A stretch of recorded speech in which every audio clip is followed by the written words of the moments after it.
Norris LaGuardia Act of 1932 gave workers the right to strike and picket. This essentially started unions. But the public wasn't in favor of unions at the time, so the Sherman Antitrust Act restricted the activities of unions. But then, years later, the Wagner Act was formed to formally give unions the right of collective bargaining, and it listed things that employers could not do.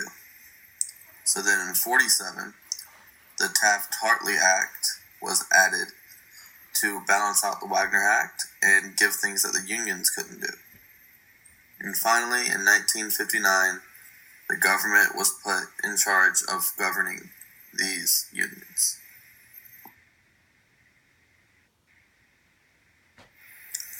The reasons for labor unions is labor unions can help employees make more money by getting the firms to pay them more. Also, labor unions can keep working conditions suitable for workers. As you can see on the graph on the right, the money that union workers make is a lot higher than non-union.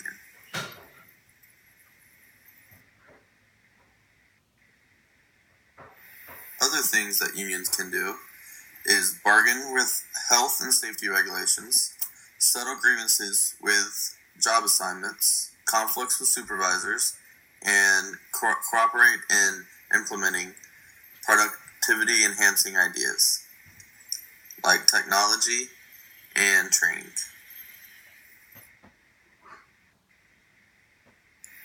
Unions can make employers pay higher wages.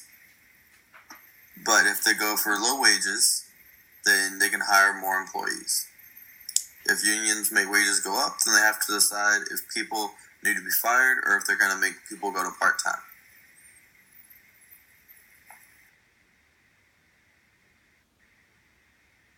If union makes a firm raise wages of its employees, then they will need to fire people to maintain their profit.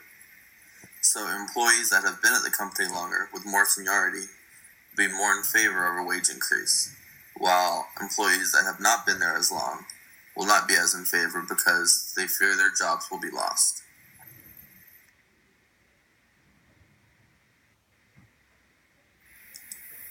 If union leadership is responsive to the wishes of a majority of members, then the target wage rate will be for the median worker.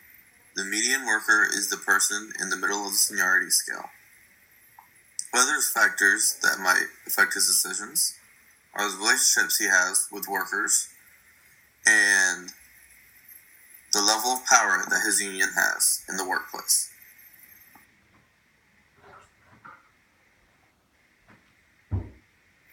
Unlike other countries around the world, America does not want employees to be in unions. They do not want employees to be in unions because they push up overhead costs and then the leaders of the firm cannot get paid as much. As you can see on the right, since the decline of unions, the top 10% has gotten more and more money.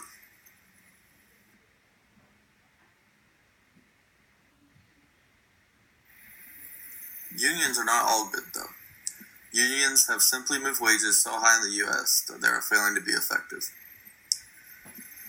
Unions have also fought technology for fear of losing jobs and encouraged discrimination in the workplace. This hurt the image of unions in America. Also, companies have realized that with the technology of the 21st century, they can communicate with their employees enough without unions.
Unions are not all good, though.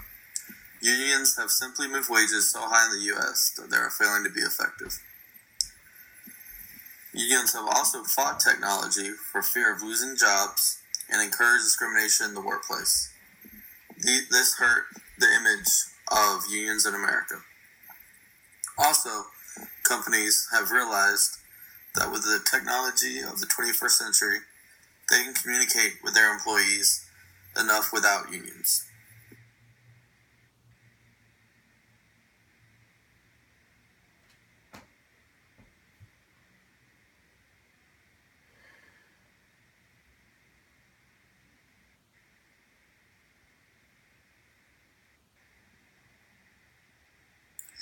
Labor market discrimination is a big factor in economics today.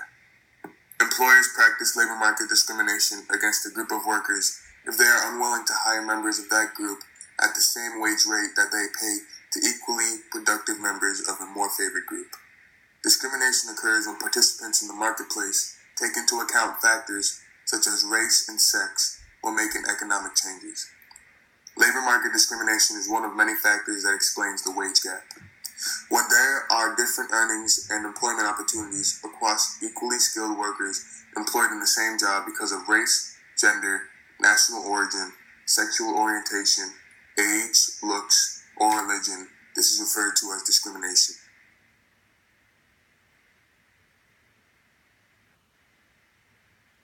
One outcome of labor market discrimination is the wage gap. The wage gap is the difference between salaries earned from individuals in disfavored groups such as minorities or women, compared to individuals in the favored groups, which would be the white majority. Although race and discrimination has a large part to do with the wage gap in today's labor market, it is not the only factor. Factors of human capital like education, skills, experience, and training also play a part.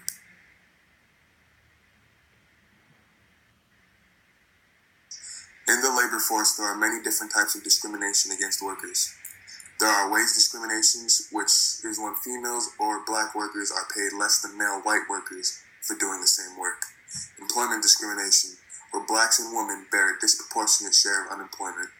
Occupational job discrimination, where blacks and women are arbitrarily restricted from entering some occupations, even though they are as capable as male white workers. And human capital discrimination, where blacks and women have less access to productivity, increasing opportunities such as formal schooling or on-the-job training. In economics, there are also post-market discrimination and pre-market discrimination. Post-market discrimination occurs after a person has entered the job market. This is the case for all of wage discrimination, employment discrimination, and occupational job discrimination. Now, pre-market discrimination occurs before a person has entered the labor market. This is the case for human capital discrimination.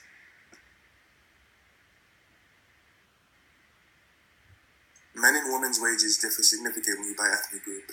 As of 2008, white males have the highest earning rates, with Asian males earning almost 100% as much as white males, black men earning 67% as much, and Hispanics only earning 59% as much as white males.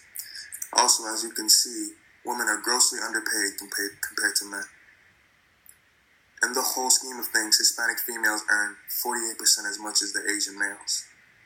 Women earn less than men on the average in all age groups in the United States. However, the gap has decreased over time and has nearly disappeared for younger workers.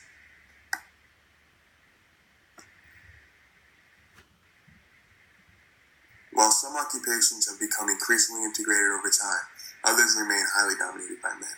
However, the skills of women in the workplace remain to rise. The ratio of female to male hourly earnings rose substantially from the late 70s to the early 90s and has leveled off since then. This has caused the wage gap to decrease over time. The industrial and occupational distributions have shifted in favor of women as well due to the decline in unionism caused by decreased male wages. This has somewhat lessened gender discrimination in the workplace.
wage gap is only present when the percent of discriminating employers or discriminating jobs is sufficiently large that the demand for minority workers when the wages paid to both minority and majority groups is less than the supply. This means discrimination on average does not mean discrimination at the margin. If there are enough non-discriminating employers, then discrimination is done away with. However, that also implies that minority workers don't work for discriminating employers, which we all know is not the case. If the share of prejudiced employers is sufficiently large, then some minority group members will work with discriminating employers, and this implies that the wage given to minority groups is less than the wages given to the majority groups. In any case, the strength of prejudice at the margin is what determines the size of the wage gap.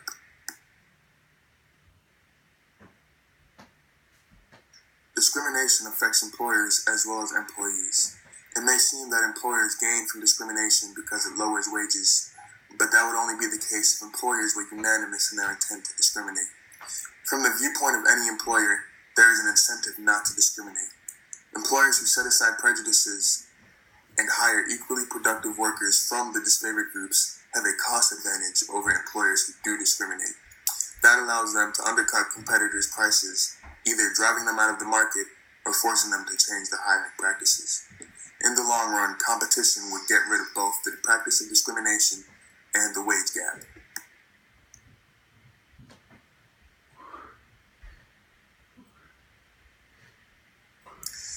These laws show the effects of competition through discrimination in the South during the Jim Crow era.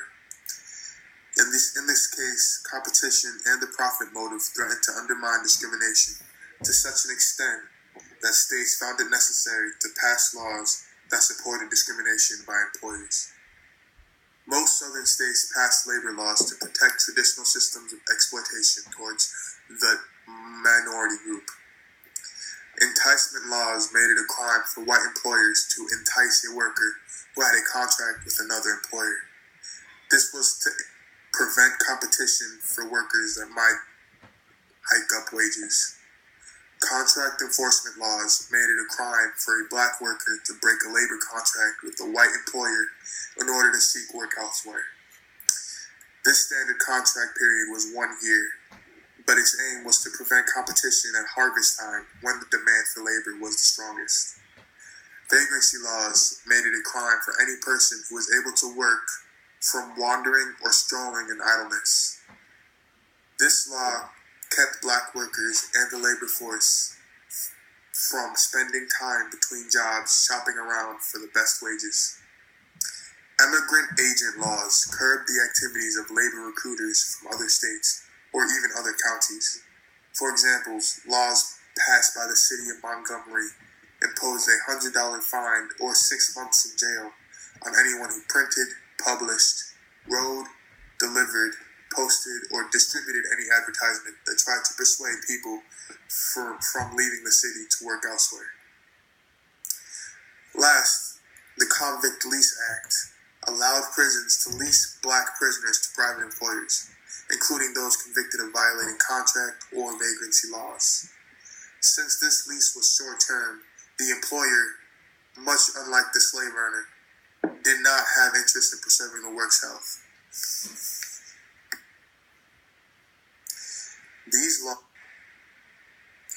Since the 1960s, the federal government has instituted a number of policies to combat discrimination in the labor market. The first of these many is the Equal Pay Act of 1963, mandating that equal pay is not enough to fully protect disfavored groups against the effects of discrimination. In the face of employer discrimination, an equal pay law alone may only reduce the number of workers hired from the disfavored group. The Civil Rights Act of 1964 made a more direct act on employment discrimination. Title VII of that act outlaws discrimination of any kind based on race, color, religion, sex, or national origin. This law applies to firms with 15 or more employees and to labor unions.